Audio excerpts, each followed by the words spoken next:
We're going to give an overview today of how to set up Android Auto on the Hamilton Motor Company conversion kit for CarPlay and Android Auto. Go ahead and click on the Bluetooth app here on the bottom right. Then you're going to select the magnifying glass search icon, and you're going to wait for your device to appear. Once it appears, click it.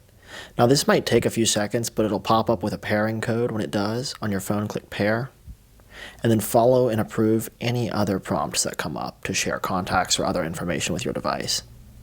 Coming back to your device now, you'll look for a little pair success tag that usually pops up at the bottom.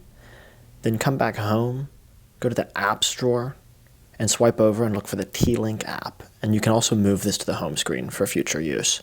Click on that app. Boom, there you go. You have Android Auto.